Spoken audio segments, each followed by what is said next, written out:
నమస్తే రమగారు. నమస్తే జయ.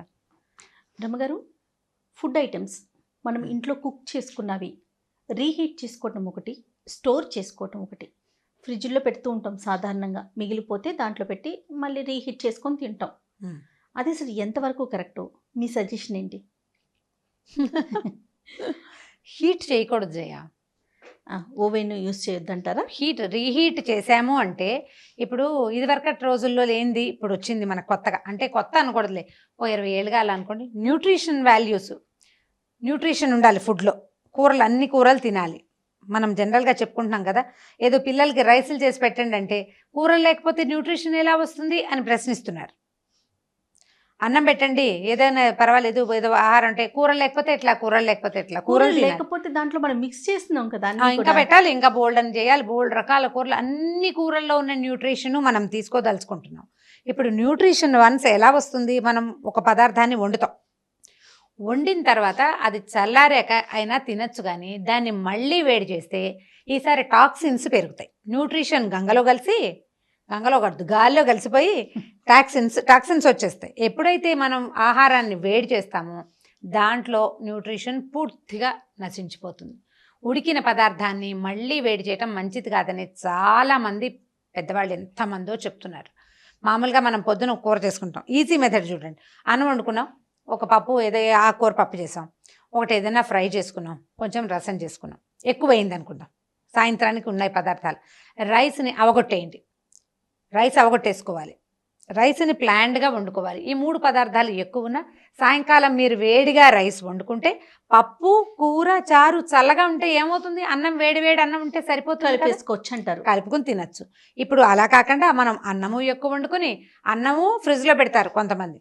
మీ పాయింట్ అదే కదా, అన్నం ఫ్రిడ్జ్లో పెట్టి పప్పు, కూర, చారు 3 ఎత్తి ఫ్రిడ్జ్లో పెట్టి మళ్ళీ సాయంకాలం తీసి ఆ చల్లటి పదార్థాన్ని మళ్ళీ పొయ్యి ఎక్కిస్తే అసలు చల్లదాన్ని ఇమీడియట్గా వేడి చేస్తేనే సగం విషం. అవును, మీరు పొద్దున వండిన దాన్ని వేడి చేస్తే అది కూడా విషమే. ఎన్ని టాక్సిన్స్ మనం తీసుకుంటున్నాము. దాని బదులు రాత్రి మీరు అన్నం తినకుండా నోరు మూసు పడుకుంటే కనీసం పొట్టకి కాస్త రెస్ట్ అయినా వస్తుంది. ఏం తినడం మానేయటమే మొత్తం. దీన్ని తినే బదులు, విషాహారం తినే బదులు ఆహారం తినకపోవటం మంచిది కదా.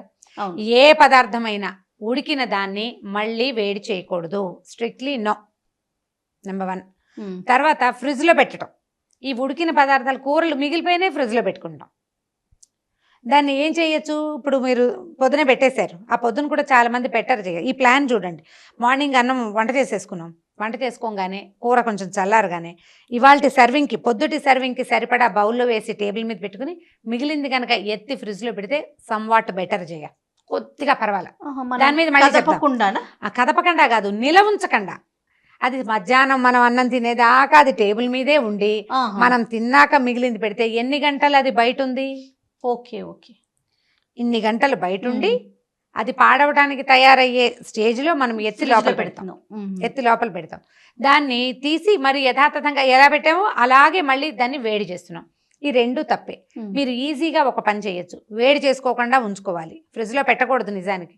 అయినా మనకి అవకాశం ఉంది, అవసరం ఉంది, పెట్టుకోదలుచుకున్నాం. పెట్టాలంటే పొద్దున వండాం, కూర ఎక్కువ చేసేసుకున్నాం, పప్పు ఎక్కువ చేసుకున్నాం, వీటిని వెంటనే సర్వింగ్ బౌల్స్లో మనకి సరిపడా, నలుగురికి ఎంత కావాలో మనకు తెలుస్తుంది కదా, ఈ 4 సర్వింగ్స్కి సరిపడా పెట్టుకుని అందాజుగా మిగిలిందో బాక్స్లో పెట్టి ఫ్రిడ్జ్లో పెట్టుకోండి. Okay, number 1.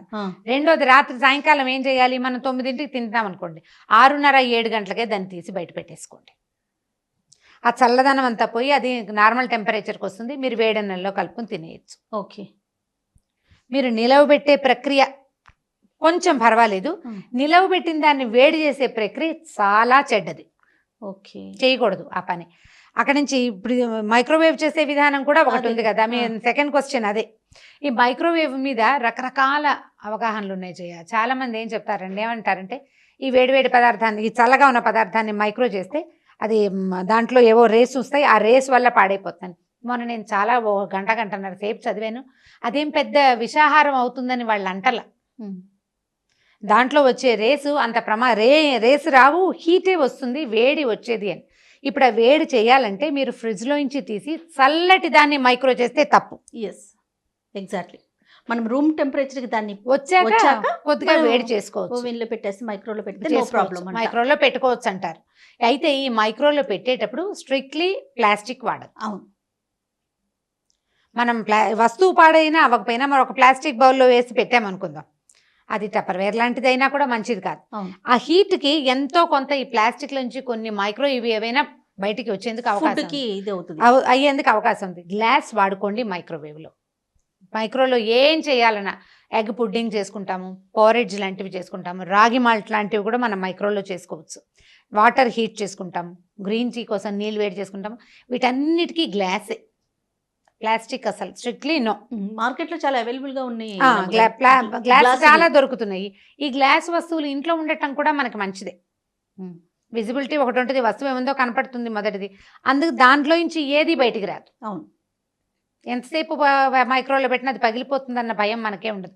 మైక్రోవేవ్ సేఫ్ గానే ఉంటుంది. రమ్మగారు పింగాణికి మీ ఏమంటారు? పింగాణి ఐటమ్స్ కూడా వస్తాయి, అవి కూడా వాడుకోవచ్చు, పర్వాలేదు. rockaware ప్లాస్టిక్ అంటారు. కన్నా కొంచెం బెటర్ అంటే ప్లాస్టిక్ అనే కాదు, ప్లాస్టిక్ అంటే గ్లాస్ కానీ పింగాణి కానీ రెండు వాడుకోవచ్చు.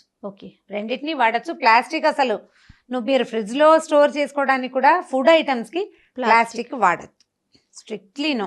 ఇంకా బేకరీస్ వాటిలో అంటే మనకి ఓవెన్ లోనే వాడు రీహీట్ చేసి ఇస్తాడు, అది తప్పదు. ఇప్పుడు మీరు మన వరకు మనం జాగ్రత్త అంటే తీసుకోవాలి. ఇప్పుడు వాడు బర్గర్ వేడి చేసి ఇస్తాడు, పిజ్జా వేడి చేసి ఇస్తాడు, వాళ్ళంతా మైక్రోలోనే చేస్తారు. అవును. వీటిని రీహీట్ చేస్తారు. దానికి ఏమిటంటే అవన్నీ మన రెగ్యులర్ ఆహారంలో భాగాలు కావు కదా, రోజు తినము. ఇంట్లో తెచ్చిపెట్టుకుని పొద్దున మధ్యాహ్నం సాయంత్రం మనం తినేది ఏమిటి? హెచ్చుగా అన్నాలే కదా, అన్నము రొట్టెలు కూరలు తింటాము. అది ఎప్పుడైనా వన్స్ ఇన్ ఏ వైల్ కదా. ఒకవేళ అవాయిడ్ చేసే అవకాశం ఉండి మీ పిల్లలు ఒప్పుకుంటే మానేయండి. హెల్త్ కాన్షియస్నెస్ కనుక ఉంటే దాన్ని వదిలిపెట్టేస్తే సరిపోతుంది. అది తినకపోతే నడవని తనం ఉందా మనకి? రోజు నడవదు, లేకపోతే ఎలాగండి అంటే పోనీ అనుకోవచ్చు. పాలు మానేయమని చెప్తున్నారు జయ, ఇది ఒక పాయింట్ ఆలోచించండి. మిల్క్ మంచిది కాదని మనం ఈ మధ్య 2-3 వాదనలు వింటున్నాం. యానిమల్ మిల్క్ మంచిది కాదని, అవి ఆడకూడదని. కానీ పాలు ఇవ్వందే రోజు గడవని స్థితి ఉంటుంది. ఇప్పుడు చంటి పిల్లాడు ఉన్నాడు, తల్లికి పాలు లేవు, పైపాలు పోయాల్సిందే, తప్పకుండా పోయాల్సిందే కదా. తల్లిపాలు లేకపోతే ఆవు పాలు పోసుకుంటాం, తప్పదు. ఇప్పుడు పిజ్జా కానీ బర్గర్ కానీ తినకపోతే మనకు రోజు గడవదా? మనం ఇంకా ఆ సిచ్యువేషన్ కి వెళ్ళలేదు కదా. మనం అన్నం తినగలుగుతాము, చపాతీలు చేసుకోగలుగుతాము, లేకపోతే ఏది రొట్టె చేసుకుంటాం, ఇడ్లీ చేసుకుంటాం, దోశ చేసుకుంటాం, ఎన్నున్నాయి. వీటిలలో ఏదైనా ఒకటి తినచ్చు కదా మనం. వీటన్నిటిని వేడి చేసుకోవాల్సిన అవసరం లేదు. ఇందాక మనం మాట్లాడినట్టు మీరు ఇడ్లీ పిండి, దోశ పిండి కూడా అవి మనం డెఫినెట్ గా ఇప్పుడు ఇవాళ రుబ్బుకుని నైట్ మనం ఫ్రిడ్జ్ లో పెట్టుకుంటేనే రేపటికి కొంచెం పులుపు వస్తుంది, సాఫ్ట్ గా ఉంటుంది అనుకుంటాం కదా. అవి ఎన్ని రోజుల నుంచి వచ్చంటారు? నేను కూడా 4 days ఉంచుతాను జయ మామూలుగా అయితే. అంటే మరి అవసరాలు ఇంకొక దారి లేదు, ఫ్రిడ్జ్లో పెట్టుకునేందుకు అవకాశం ఉంది, మానేయగలిగితే అబ్బో చాలా మంచిదే. ఇప్పుడు మనం అది కూడా ఏం చేస్తాం, ఫ్రిడ్జ్లో పెడతామా పిండి, పొద్దునే 7 గంటలకే మనం టిఫిన్ చేసేయాలనుకోండి, దీన్ని గంట సేపు ముందు పెట్టుకునే అవకాశం ఏది? ఫ్రిడ్జ్లో నుంచి తీయంగానే స్టవ్ ఎక్కిచ్చేస్తాం. అవును, అక్కడ తనేస్తుంది హెల్త్. అది మనం మార్చుకోవాలి, మనం కొద్దిగా మార్చుకుని ప్లాన్ పెట్టుకుంటే బాగుంటుంది. అయితే ఈ మధ్య ఒక ఫ్రెండ్ చెప్పారు, ఒక పెద్ద బౌలు ఒక చిన్న బౌలు ఏర్పరచు చేసి పెట్టుకోండి. చిన్న బౌలు నిద్ర లేవగానే, అంటే అసలు లేవడం ఫ్రిడ్జ్ దగ్గరికి రావడం, చిన్న గిన్నె తీసి బయట పెట్టుకుంటే మీరు మిగిలిన పనులు చేసుకుని టిఫిన్ దగ్గరికి వచ్చేసరికల్లా ఇది మామూలు అయిపోతుంది. మామూలు అంటే రూమ్ టెంపరేచర్లోకి వచ్చేస్తుంది. ఇది ఇంత పెద్దది గిన్నె ఉంటే ఆ గిన్నె అంతా నార్మల్ అయ్యేసరికి బోల్ టైం పడుతుంది, పైగా ఈ లోపలికి బయటికి చేయటం వల్ల పాడైపోతుందని చెప్పారు. కానీ ఇడ్లీ పిండి, దోశ పిండి మనం మానుకోలేము. పిల్లలు, చిన్నపిల్లలు కానీ పెద్దవాళ్ళు కానీ, చిన్నపిల్లలు ఉన్న వాళ్ళు సహజంగా అదే చేస్తాం. పిల్లలకి మనం ఈవినింగ్ కర్డ్ పెట్టాలన్న డే టైము పెద్ద దాంట్లోంచి తీసి ఒక చిన్న దాంట్లో పెట్టుకొని బయట పెట్టుకుంటే తొందరగా చల్లగా రూమ్ టెంపరేచర్కి వచ్చేస్తుంది. అదే దాని బదులు ఈజీ మెథడ్ ఏంటంటే, మనం పొద్దున సాయంత్రం పాలు కాచే అలవాటు ఉంటే 2 పూట్ల తోడు పెట్టే అలవాటు పెట్టుకోవాలి. మా చిన్నప్పుడు అలా పెట్టేవాళ్ళు జయ, మాకు 2 పూట్ల తోడు పెట్టుకునే అలవాటు ఉండేది మా ఇంట్లో. పొద్దునే పెద్ద గిన్నె ఉండేది, రాత్రికి కొద్దిగా సుమారైన గిన్నె. పొద్దుటిపూట భోజనాలు ఎక్కువ కదా, రాత్రి కొంచెమేగా, పిల్లలకి కొంచెమే పెరిగేసేవాళ్ళు. మా వాళ్ళు ఇంతే పెరుగు, నీళ్ళు పోసుకోవాలి స్ట్రిక్ట్లీ. మాకు అంటే అత్యయోక్తిగా అనిపిస్తుంది కానీ 40 పైన గేదెలు ఉండేవి నా చిన్నప్పుడు.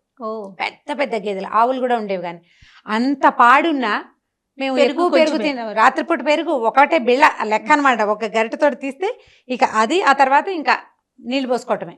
స్ట్రిక్ట్లీ గట్టి పెరుగు 2 పూట్ల తోడేసుకోవటం చాలా మంచి అలవాటికి. మనం ఫ్రిడ్జ్ లో పెట్టాల్సిన అవసరం ఉండదు, మిగిలిపోయింది పెట్టుకోవాల్సి వస్తుంది, ఇంకా తప్పదు కదా. ఒక అవకాశం. ఫ్రెష్ పెరుగు వచ్చిన టేస్ట్ మనం ఫ్రిడ్జ్ లో పెడితే అంత అనిపించదు, ఏ పూట కాపుటప్పుడు అనిపించదు. వింటర్లో కొంచెం కష్టం రమ్మగారు, తోడుకోవటం కొంచెం ఇబ్బంది అనిపిస్తుంది. అప్పుడు మనం ఏం చేయొచ్చు అంటే, చిన్న హాట్ ప్యాక్స్ ఉంటాయా మన దగ్గర జయ, హాట్ ప్యాక్ లో కనుక తోడుపెట్టి, చిన్న గిన్నెలో తోడుపెట్టి దాన్ని ఆ గిన్నె ఎత్తి హాట్ ప్యాక్ లో పెట్టి మూత పెట్టేయండి, తొందరగా తోడుకుంటుంది. ఓ, ఎయిర్ ఉండదు కదా లోపల. అవునవును. నా దగ్గర ఇంకొక ప్లాన్ ఉంది. ఆ. టప్పర్వేర్ డబ్బాలు ఉండేవి, పెద్దగా వాడడం మానేసాం. అయితే అది ఎయిర్ కొంత తీసేయచ్చు, అందులో సీల్ చేసేస్తాం కదా. ఈ గిన్నెని తోడుపెట్టిన గిన్నె నా టప్పర్వేర్ దాంట్లో పెట్టడం, మూత పెట్టడం, ఓ, టైట్ గా పెడితే ఎయిర్ లేకపోతే క్విక్ గా తొందరగా తోడుకుంటుంది. తోడుకుంటుంది. మైక్రోవేవ్ లో కూడా పెట్టుకోవచ్చు. మైక్రోవేవ్ లో పెట్టచ్చు. మైక్రోవేవ్ ఈ గిన్నెని పాలు తోడేసామా, బాగా కొంచెం ఎక్కువ కదపండి. అంటే మైక్రోవేవ్ బాగా క్లీన్ చేసుకోవాలి రమ్మగారు. ఎప్పటికప్పుడు చేసుకోవాలి. ఎప్పటికప్పుడు క్లీన్ చేసుకుంటేనే పెరుగు పెట్టాలి. పెరుగు పెట్టాలి. లేదంటే పెరుగు ఒకలాంటి స్మెల్ పాత వచ్చేస్తుంది. వాసన వస్తుంది. ఉమ్. మరి ఎప్పటికప్పుడు క్లీన్ చేసుకోవాలి. మేమేం కూరలు వేడి చేసుకోం, ఓకే. ఓన్లీ నీళ్ళకే, హాట్ వాటర్ కోసమే వాడుకుంటున్నాం అనమాట. ఏదేమైనా మనం రీహీట్ చేసుకోవటం మాత్రం కరెక్ట్ కాదంటారు. కరెక్ట్ మీ కాదు. ఉద్దేశం. కొంచెం ఆలోచించి చేయండి. మీరు న్యూట్రిషన్ కావాలి అంటే వస్తువుని వేడి చేయకూడదు. వేడి చేసామా న్యూట్రిషన్ పోతుంది. ఆ. చల్లటి పదార్థం తినచ్చు లక్షణంగా. అన్నం మాత్రం వండుకోండి వేడిగా. ఆ, ఎప్పుడు అన్నాన్ని వేడి చేయకూడదు. చాలా మంది ఏం చేస్తారు, పొద్దుట అన్నం కుక్కర్లో పెట్టి వేడి చేసి మామూలు అన్నంతో వడ్డిస్తారు. వడ్డించకూడదు. చల్లన్నాన్ని చల్లగా తినండి, ఏం పర్వాలేదు. దాంట్లో ఒక చిన్న బ్యాక్టీరియా రిలీజ్ అవ్వటం మొదలు పెడుతుంది కదా, అది మంచిది మనకి. ఉమ్. మనం దాన్ని తీసుకెళ్లి కుక్కర్లో పెట్టి దాన్ని చంపేసి అన్నాన్ని చంపేస్తాం. న్యూట్రిషన్ లేదు, కనీసం అందులో ఉండాల్సిన ఒరిజినల్ థింగ్ ని కూడా మనం పాడు చేసేస్తాం. అన్నం వేడి చేయొద్దు అస్సలు. ఫ్రిడ్జ్ లో నుంచి తీసినా కూడా మనం రూమ్ టెంపరేచర్ వచ్చాక వచ్చాక సర్వ్ చేసుకోవటం ఆ, మంచిది. వాడుకోవాలి తినడానికి అంతే. ఓకే రమ్మగారు, ఇంకో టాపిక్ తో మళ్ళీ కలుద్దాం. ఓకే చేయాలి. ఈ వీడియో కనుక మీకు నచ్చినట్లయితే లైక్ చేయండి, షేర్ చేయండి. మరిన్ని వీడియోస్ కోసం సుమన్ టీవీ లైఫ్ ని సబ్స్క్రైబ్ చేసుకోండి.